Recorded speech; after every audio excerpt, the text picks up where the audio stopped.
अस्सलाम वालेकुम दोस्तों साथियों, मैं हूं समी इब्राहिम और आप देख रहे हैं समी इब्राहिम यूट्यूब चैनल। 8 सितंबर मंगलवार और सन है 2020। पंजाब से लाहौर से जो ख़बरें आ रही हैं वहाँ पर पुलिस में एक अनारकी पैदा करने की कोशिश की जा रही है। एक बगावत की सी कैफ़ियत है और इस वक्त जो सूरत हाल है वो बहुत संगीन है। वज़ीर आला पंजाब उस्मान बुज़दार की अथॉरिटी को चैलेंज किया गया है और बुनियादी तौर पर वो ताकतें, वो क़ुव्वतें जो उस्मान बुज़दार साहब को हटाना चाहती हैं, जो असम्बली में नो कॉन्फिडेंस के ज़रिए उनको नहीं हटा सकीं, जो सूबाई असम्बली में उनके ख़िलाफ़ जो मतलूबा वोट चाहिए उनको वज़ारत आला से हटाने के लिए, जब वो हासिल नहीं कर सकीं, तो उसके बाद ये एक नए अंदाज़ में एक अनारकी पैदा करने की कोशिश की गई है। और इस वक्त सूरत हाल ये है कि आईजी पंजाब वज़ीर आला पंजाब का हुक्म मानने से इनकार कर रहे हैं। उन्होंने पुलिस अफसरान को अपने साथ मिला लिया है और सीसीपीओ लाहौर जो उमर शेख साहब, जिनको जुल्फ़िकार हमीद साहब की जगह चीफ मिनिस्टर ने तैनात किया था, उनकी तैनाती को आईजी साहब मानने से इनकारी हैं। और उनके जो साथी पुलिस अफसरान हैं उन्होंने आईजी ऑफ़िस में इजलास मुनक़्क़द किया, सीनियर लोग उसमें शरीक हुए और जब सीसीपीओ उमर शेख साहब उस इजलास में शिरकत करने के लिए गए हैं वहाँ पर, तो उनको उस इजलास में शरीक होने से रोक दिया गया। ये पुलिस इस वक्त इस तरह से एक्ट कर रही है जैसे कोई सियासी जमात एक्ट कर रही हो। और ये बिल्कुल सबको पता है पंजाब में कि जो शोएब दस्तगीर साहब हैं, ये भी शहबाज शरीफ के बड़े चहेते रहे हैं माजी में, और भी बहुत सारे अफसरान जिनकी तैनाती हुई वो उनके नून लीग से बड़े गहरे रवाबत। और ये जो तरीक़ा वारदात है ये बड़ा मिलता जुलता है अगर आप माजी करीब में जाके देखें। मैं आपको मिसाल दे देता हूँ। जब अहद चीमा जो एलडीए में काम कर रहे थे और ख़ुसूसी एक जो कंपनी है जो बनाई थी 56 कंपनीज़, उसको हेड कर रहे थे, जब उनको गिरफ़्तार किया था नैब ने, तो उस वक्त शहबाज शरीफ साहब ने ब्यूरोक्रेसी में, सेक्रेटेरिएट में हड़ताल करवा दी थी और वहाँ पर ताले लगा दिए गए थे। उस हड़ताल में, अगर मैं उस हड़ताल को तोड़ने में मेजर रिटायर्ड आज़म जो उस वक्त एडिशनल चीफ सेक्रेटरी थे, उनका बहुत बड़ा किरदार था।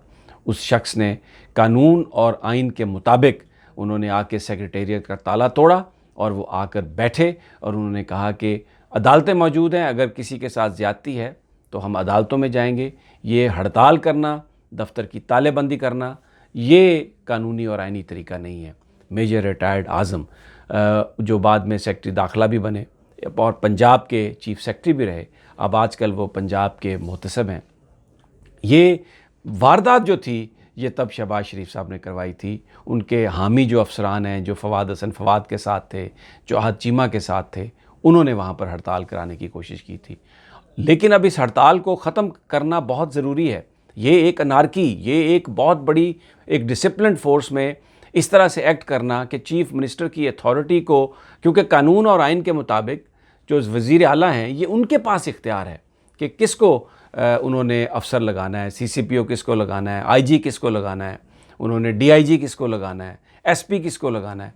ये बात दुरुस्त है कि जो पुलिस अफसरान हैं उनसे चीफ मिनिस्टर साहब सिफारिशात मांग सकते हैं, उनसे गुफ्तगू हो सकती है, लेकिन और जो अफसरान हैं वो किसी भी ऑफिसर को रिकमेंड कर सकते हैं, लेकिन जो फाइनल अथॉरिटी है कि किसको अपॉइंट करना वो वज़ीर आला के पास होता है। और वज़ीर आला साहब का हुक्म ना मानना, ये मैं इसकी एक मिसाल है बिल्कुल ऐसे ही कि अगर एसएसपी जो है वो किसी थाने में किसी एएसआई को तब्दील करे, तो वो जो थानेदार है वो कहे जी मैं तो एसएसपी को नहीं मानता, मैं तो एसपी को नहीं मानता, मैं तो डीपीओ को नहीं मानता और मैं तो जनाब इस एएसआई को काम नहीं करने दूंगा। ये थानेदार ये नहीं कर सकता। इसी तरीके से अगर वज़ीर आला ने सीसीपीओ लाहौर लगाया है तो ये आईजी साहब इस पर ये नहीं कह सकते कि मैं काम नहीं करूंगा और दूसरे अफसरान उनको ज़बरदस्ती काम से रोक नहीं सकते। ये पाकिस्तान के आइन और कानून में बगावत है, ये अनारकी है, ये डिसिप्लिन तोड़ा जा रहा है। वो तमाम अफसरान जिन्होंने शिरकत की इजलास में, उनको शोकाज नोटिस जाने चाहिए। जिन्होंने आईजी ऑफिस में इजलास में शिरकत की और सीसीपीओ को उसमें शरीक नहीं होने दिया, उनको शोकाज नोटिस मिलना चाहिए, उनको मुअत्तल किया जाना चाहिए, आईजी साहब को मुअत्तल किया जाना चाहिए और इस पर एक इंतहाई स्ट्रॉन्ग डिसिप्लिनरी एक्शन की ज़रूरत है।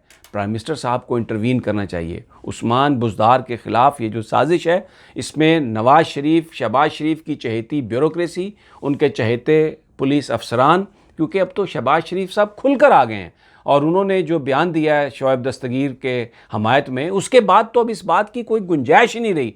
और ये एक बड़ा ही संगीन मामला है। और ज़रा इसमें थोड़ा सा और नज़र डाल लें आप कि जो CCPO तब्दील हुए जुल्फ़िकार हमीद साहब, लाहौर के जो शहरी हैं आप उनसे पूछें, लाहौर में क्राइम बढ़ गया, लाहौर में बड़े बड़े वाक़यात हुए हैं जिसके जो मुल्ज़मान थे उनके ख़िलाफ़ कोई मुकदमा दर्ज नहीं हुआ।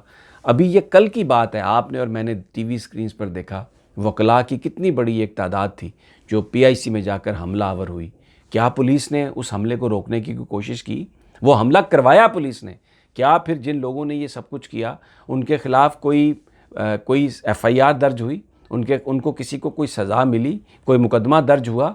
वो जो लोग जिन्होंने सफ़र किया वो सारे के सारे, उनकी चीखें आहें, उनकी पुकार सुनने वाला कोई नहीं था। ये जुल्फ़िकार हमीद साहब ये तो वहाँ पर ये तो पहुँचे ही नहीं, घंटे के बाद पहुँचे। तो ऐसे अफसर को अगर वज़ीर आला पंजाब ने तब्दील किया है तो उस पर ये सारी सियासी जमातें आ गईं और ये पुलिस के अंदर ये बगावत, क्योंकि नो कॉन्फिडेंस नहीं हो सका।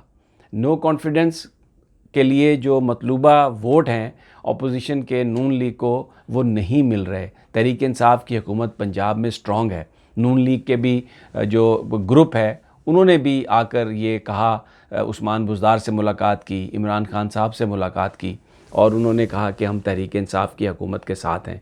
अब ये अनारकी फैलाने की कोशिश है और ये इतना बड़ा सूबा, उसके अंदर आप मीडिया को देखें, आप एक कैंपेन आपको नज़र आती है जिसमें ये कहा जाता है कि उस्मान बुज़दार की जो गवर्नमेंट है वो एक फ्लॉप गवर्नमेंट है, वो एक वीक एडमिनिस्ट्रेशन है। तो अब अगर उस्मान बुज़दार साहब ने लाहौर में सिचुएशन को बेहतर बनाने के लिए अगर CCPO लाहौर को तब्दील किया है तो उस पर इस तरह का रिएक्शन इस डिसिप्लिन फोर्स में, ये एक नहायत ही अफसोसनाक सारी सूरत हाल है और इस पर एक मिसाली सज़ा देने की ज़रूरत है उन अफसरान को जिन्होंने ये सब कुछ किया। क्योंकि अगर वो ये नहीं करेंगे, इनको मिसाली सज़ा नहीं मिलेगी तो फिर उसका नतीजा मज़ीद अनारकी में होगा।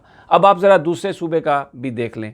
कराची में जो IG हैं, वो सिंध के जो IG हैं, वो कराची के चीफ़ को तब्दील करते हैं। कोई उन पर एतराज़ नहीं कर सकता वहाँ पर, क्योंकि ये KPK के अंदर वज़ीर आला अगर पेशावर के CCPO को तब्दील करते हैं तो IG वहाँ पर कोई इतराज़ नहीं करता। लेकिन पंजाब में IG जो लाहौर के CCPO हैं, उनके तबादले को वो बहुत ज़्यादा उस पर बड़ा इतराज़ करते हैं। अब जो हमारे पास जो ख़बरें आ रही हैं, जो इत्तलात आ रही हैं, उसमें चीफ़ मिनिस्टर से IG ने मुलाकात की है, चीफ़ मिनिस्टर उस्मान बुज़दार से CCPO ने भी मुलाकात की है और बड़ा एक मोहतात रवैया अख्तियार किया है उस्मान बुज़दार साहब ने, एक रिस्पॉन्सिबल रवैया। क्योंकि फ़ोर्स है, उनसे जब भी सवाल जवाब हुए तो उन्होंने कहा कि मैंने किसी ऑफ़िसर की स्टेटमेंट नहीं देखी, मैंने नहीं देखी। उनको यही कहना चाहिए था। उन्होंने कहा कि मामलात हम ठीक करने की कोशिश कर रहे हैं, मामलात ठीक हो जाएंगे। लेकिन ये इसको अगर इस अंदाज़ में ठीक करने की कोशिश की गई कि दोनों के दरमियान मसालियत करा के इन दोनों को काम करने की इजाज़त दी गई, तो ये एक उस डिसिप्लिन फोर्स में गलत रवायात होंगी। जिन लोगों ने चीफ़ मिनिस्टर की अथॉरिटी को, ऑर्डर्स को चैलेंज किया, ओपनली आके इजलास किए, CCPO को उसमें शिरकत नहीं करने दी, उन अफसरान को शोकाज नोटिस दे के मुअत्तल करना चाहिए। IG साहब को तब्दील करना चाहिए। वैसे हमें ज़राए ये बता रहे हैं कि कुछ नाम जो हैं वो इस वक्त कंसीडर किए जा रहे हैं। उनमें से एक नाम कलीम इमाम साहब का है। वो पंजाब के पहले IG रह चुके हैं। इसके अलावा वो सिंध के IG भी रह चुके हैं। आजकल मोटरवे बतौर मोटरवे पुलिस IG वो अपनी खिदमात सर अंजाम दे रहे हैं। उनकी शोहरत बड़ी अच्छी है। वो एक स्ट्रेट फॉरवर्ड आदमी है। सबको साथ लेकर चलने की टेंडेंसी भी उनमें है। लेकिन जहाँ पर डिसिप्लिन की बात आती है, जहाँ पर कानून और आइन की इन्फोर्समेंट की बात आती है, वहाँ पर वो किसी तरह का कोई कंप्रोमाइज़ नहीं करते। तो जो नाम कंसिडर किए जा रहे हैं उनमें से अभी तक जो मुझे नाम मालूम हुआ वो एक ही नाम है जो मुझे मालूम हुआ, जो कलीम इमाम साहब का है कि शायद उनको दोबारा IG पंजाब की जो ज़िम्मेदारियाँ हैं वो मिल सकती हैं। अब ये जो मौजूदा सेटअप है पुलिस का, एक सलीमी साहब थे आईजी पंजाब, जिनको तब्दील किया गया था करप्शन के चार्जेस पर। बड़ा उनका एक स्ट्रॉन्ग हल्का था, बड़ा पुलिस फोर्स के अंदर उस वक्त भी यही हुआ था, तो उनको हटाया आईजी साहब ने। तो ये जो शोएब दस्तगीर साहब हैं, ये बुनियादी तौर पर ये आए हैं और उन्हीं की जो लॉबी है उसी को ये रिप्रेजेंट करते हैं, उन्हीं अफसरान को ये रिप्रेजेंट करते हैं एक तरह से। और इनके बारे में शुरू में तो ये था कि ये कोई बड़े ऑनेस्ट आदमी होंगे, लेकिन जो वक्त गुजरा, जिस तरीके से इन्होंने अपने टेंटिकल्स, जो माजी का जो सलीमी साहब का जो आईजी पंजाब थे उनका जो ग्रुप था, उसके साथ इन्होंने अपने टेंटिकल्स मिलाए। और अब ये बिल्कुल, मैं अब अपनी इस वीडियो के आखिर में आपको ये मैं रिपीट कर रहा हूँ कि ये उस्मान बुज़दार को हटाने की साजिश है। तहरीक-ए-इंसाफ की हुकूमत अगर पंजाब में उस्मान बुज़दार की तलपट होती है, वहाँ पर अनारकी पुलिस में पैदा होती है, तो इसका मतलब ये है कि ये पूरे पाकिस्तान में जो तहरीक-ए-इंसाफ की गवर्नमेंट है वो इससे शेक होगी। ये मामला सिर्फ उस्मान बुज़दार का नहीं है। प्राइम मिनिस्टर साहब को इस बात का नोटिस लेना चाहिए, इमरान खान साहब को, और फौरी तौर पर ये जो आईजी पुलिस हैं पंजाब के और वो जो अफसरान हैं, इनको शोकाज मिलना चाहिए, इनको मुअत्तल करना चाहिए और इनकी जगह नई तैनातियाँ होनी चाहिए और ऐसी सज़ा मिलनी चाहिए कि जिसकी आइंदा उसकी बुनियाद पर ये एक एग्जाम्पलरी पनिशमेंट हो, ताकि आइंदा इस किस्म की चीज़ों को ना किया जा सके। अब मीटिंग का सिलसिला चल रहा है, हो रहा है, लेकिन एक बड़ा सवाल है ना कि 1.5 करोड़ का शहर है लाहौर, और वहाँ पर जो CCPO हैं उनके इख्तियारात मानने से पुलिस वाले इनकार कर रहे हैं। कौन है लाहौर शहर के लाहौरियों का इस वक्त सिक्योरिटी का ज़िम्मेदार? पुलिस किसके अहकामात मान रही है? ये सब कुछ किसने किया? और शहबाज शरीफ साहब तो खुल के आ गए, जो आईजी पंजाब की हमायत में आ गए। तो अब इसमें कोई गुंजाइश नहीं रही कि ये कोई साजिश नहीं है, ये साजिश है और इसका मकसद अनारकी पैदा करना, इसका मकसद तहरीक इंसाफ की हुकूमत को नाकाम करना, इसका मकसद उस्मान बुज़दार को अपने ओहदे से हटाना है। दोस्तों साथियों, अगली वीडियो तक मुझे इजाज़त दीजिए, फिर आपसे मुलाकात होती है। अल्लाह निगहबान।